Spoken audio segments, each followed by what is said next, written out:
নজর রাখবো পরবর্তী সংবাদ। প্রয়াত বাম নেতা প্রদীপ সরকারের স্মরণ সভার আয়োজন করা হয়েছে, যেখানে আজ সিপিএম এর নেতৃত্বরা উপস্থিত ছিলেন এবং উপস্থিত ছিলেন প্রাক্তন মুখ্যমন্ত্রী মানিক সরকার। একই সঙ্গে আজকের এই স্মরণ সভার আয়োজন করা হয়েছে পার্টির পশ্চিম জেলা অফিসের হল ঘরে। ওনার প্রতিকৃতিতে পুষ্পার্ঘ্য এবং মাল্যদানের মাধ্যমে আজকের এই স্মরণ সভা শুরু হয়েছে। গোটা বিষয়কে কেন্দ্র করে কি জানিয়েছেন প্রাক্তন মুখ্যমন্ত্রী মানিক সরকার, শুনুন।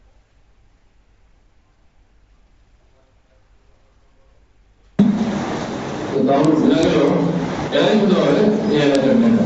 তখন আমি জানি না এই এলাকায় কটা পুলিং বুথ আছে, কত ভোটার আছে।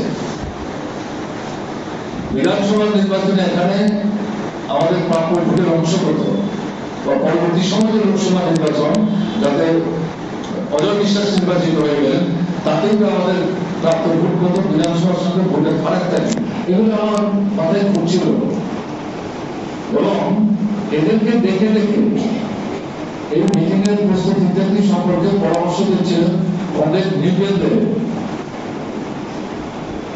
প্রগতি স্কুলের মাস্টারমশাই অবদান গুপ্ত, তখন তিনি চেয়ারম্যান হননি।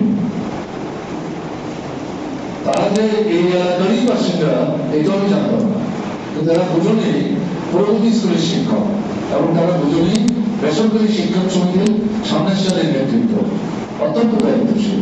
এবং এটা আমি তখনই জানতাম তারা পার্টির সদস্য।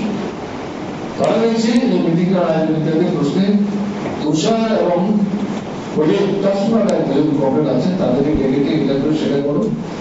তারপর তখন নেতারা আসলেন, তাকে চেয়ার দেওয়া হয়েছিল মঞ্চে, তিনি চেয়ার দেন আমাদের সাথে সেখানে বসেছেন।